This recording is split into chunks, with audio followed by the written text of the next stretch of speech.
Y para conocer más sobre la vida y el legado de Pepe Mújica, esta noche conversamos con la periodista Alina Duarte. Alina, ¿cómo estás? Buenas noches, bienvenida a Punto de Referencia. Muy buenas noches, Alberto Azul. Saludos a toda su audiencia. Pues la verdad es que bastante conmovida con esta noticia el día de hoy. ¿Qué decir ¿Cómo de no? Pepe Mújica, de su legado, de él mismo como un ejemplo de austeridad sobre todo y de una forma diferente de hacer política? Bueno, en realidad eso, creo que Pepe Mújica, José Alberto Mújica Cordano, es recordado mucho por este Volkswagen azul, por su casa austera junto a su esposa, en donde varios periodistas tuvieron la oportunidad de ir, entrevistarle, corroborar que no se trataba de un discurso simplemente de austeridad, sino de un ejercicio pleno, pues de congruencia entre lo que decía y entre lo que hacía. Pero también creo que a veces se olvida que estas reflexiones que escuchamos, bastante sentidas, honestas y que creo que son bastante congruentes, vienen de un personaje que también luchó toda su vida y que no necesariamente lo hizo a través simplemente del diálogo, de la palabra, a través de estas reflexiones, estas, digamos, estas frases, estos pensamientos, esta praxis deviene de una vida militante profundamente combativa en donde alguien como Pepe Mújica ocupó todas las trincheras posibles durante su andar. Recordemos, a lo mejor ahorita lo vemos, ¿no? En estas imágenes que son las que muchas veces tal vez nos hicieron sentir, ¿no? Digamos que había esa congruencia entre lo que decía y hacía, pero también es un personaje que viene del movimiento de liberación nacional de Tupamaros, un movimiento guerrillero inspirado en el marxismo leninista con orientación socialista, que lo que buscaba era transformar radicalmente en ese momento la sociedad uruguaya. Estuvo inspirado también en una revolución cubana que fue a las raíces también de esa transformación en la isla en los 60. Es una persona también, Pepe Mújica, que estuvo en prisión durante 13 años, en dos ocasiones logró fugarse, sin embargo, en esos últimos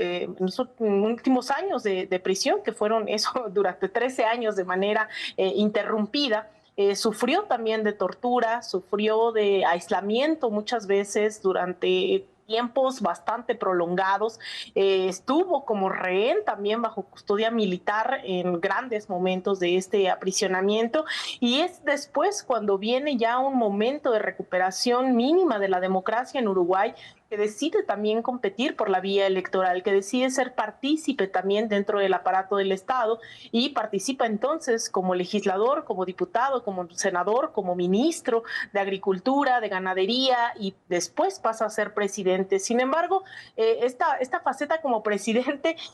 pues también hay que destacar muchos de esos logros en ese momento Uruguay, entre su periodo del 2010 a 2015, varios de sus logros tuvo que ver con despenalizar el aborto y legalizar el matrimonio igualitario y también fue uno de estos países que han servido de ejemplo al momento de discutir el tema del consumo de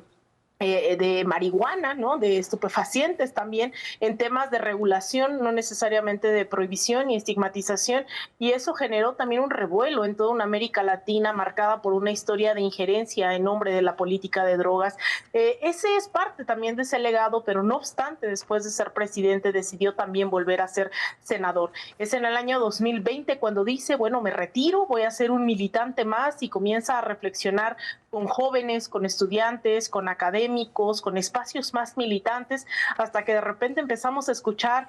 pues bastantes despedidas, ¿no? Esto que escuchábamos hace unos minutos diciendo estoy a punto de partir a ese lugar de donde ya no se vuelve, pero sí es importante contextualizar que es un personaje que decidió apostar incluso la vida en los procesos de transformación y que también estas reflexiones no son simplemente filosóficas de un domingo en donde no tenía nada que hacer, estas reflexiones con las que nos quedamos de Pepe Mújica, pues son reflexiones de toda una vida de lucha. Claro, en todo caso, además de su profundidad,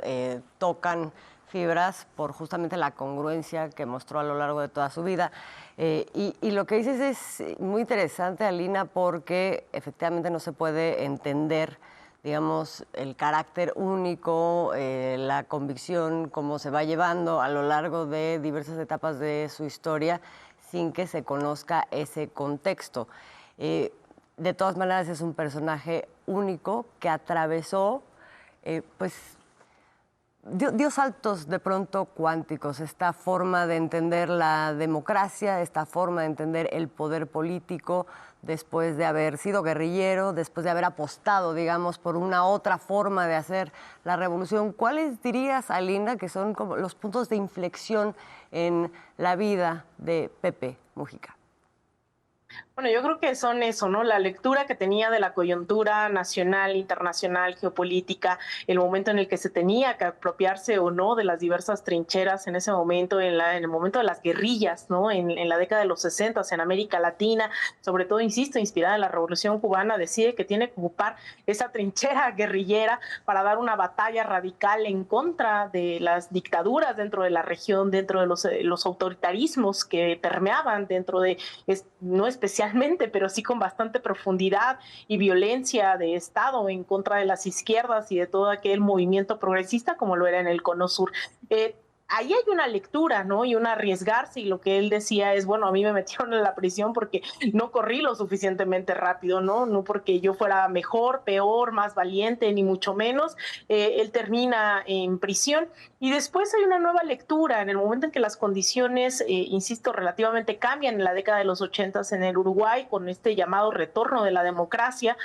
Pues él sale de prisión y entonces decide apostar por una reconfiguración de las fuerzas, no necesariamente guerrilleras, sino electorales, y apostarle a conformar una trinchera también dentro del espacio legislativo con un movimiento de izquierda que sigue estando inspirado en procesos de justicia social, de transformación radical dentro de la región. Y un tercer momento creo que es esa inspiración también que tiene que ver con los movimientos progresistas de izquierda e incluso denominados socialistas en la década de los 2000, la llamada década ganada, en donde él llega pues ya a finales de esta década a gobernar Uruguay, y es una fuerza, ¿no? También de izquierda que está buscando que está pugnando por la disminución de las desigualdades, erradicar la pobreza dentro de los países, dentro del continente, alianzas continentales. Sin embargo, también ya en la última etapa de su vida, también recordemos que cuestionó también a otros gobiernos de izquierda que le hicieron un poco separarse de algunos de ellos. También hubo críticas por parte de esos mismos gobiernos, comparten sus declaraciones, y hubo otros tantos con los cuales tuvo acercamiento hasta el último momento. Ya lo mencionaban, vino a México en las fiestas patrias todavía en el penúltimo año de gobierno del presidente Andrés Manuel López Obrador. Ya tenía problemas de salud, de movilidad, y aún así vino a acompañar las fiestas patrias. Y también, recordemos, recibió en sus últimos momentos a Gustavo Petro, presidente de Colombia, pero era tan plural, tan abierta su casa, todo el mundo llegaba, que recordemos que también el propio Alito Moreno, Sandra Cuevas se pararon también ahí por su casa, ¿no? Más allá de conocía o desconocía el contexto de estos personajes, es decir, pues sabían que podían llegar, tocar la puerta de Pepe Mujica y entrar. Entonces eso generaba también pues bastantes debates, ¿no? En ese momento de a qué le apostaba ya Pepe Mujica, a pesar de que él hablaba del retiro, que lo dejaran también un poco ya en paz, que él ya no tenía nada que decir, y aún así no cesaban las entrevistas, las conferencias, el que tocaran su puerta, pero al final llevó pues varias de estas reflexiones a ese último momento. Y yo creo que cabe preguntarnos también, más allá de las narrativas, los discursos, este sentimiento que genera también dentro de la región es por el momento en el que estamos viviendo, en donde se pugna, ¿no? En países como Estados Unidos estamos viendo en el norte cómo se beneficia a los grandes capitales, se fomenta el odio, la guerra, el racismo, las ocupaciones, y estos discursos que son liberadores, emancipadoras, que pugnan por la vida, la solidaridad, pues claro que calan hondo, y creo que esa es la forma también de honrar el legado de Pepe Mujica, que es seguir luchando, como sabemos que lo hizo a través de las armas, después a través de las trincheras legislativas, de la propia presidencia, dentro, fuera del Estado, en contra de él, y en esta última etapa a través de la reflexión de las palabras, y sobre todo con esa preocupación que tenía del recambio generacional, seguir hablando con los jóvenes, que asumieran que el momento que se vive hoy es producto de una lucha incansable de miles de personas que les antecedieron, y creo que ese es el gran reto que hoy también las izquierdas en general y en plural tienen dentro de la región, es seguir haciendo ese clic, esa conexión ideológica para que las siguientes generaciones no solo no olviden, sino que se inspiren en estas luchas para seguir luchando. Sí, sin duda la memoria de Pepe Mujica en todo esto, fundamental. Querida Alina, muchísimas gracias. Gracias por estos minutos para Punto de Referencia. Te mando un abrazo fuerte, fuerte. Un abrazo enorme, Azul, Alberto, y a toda la audiencia de Punto de Referencia.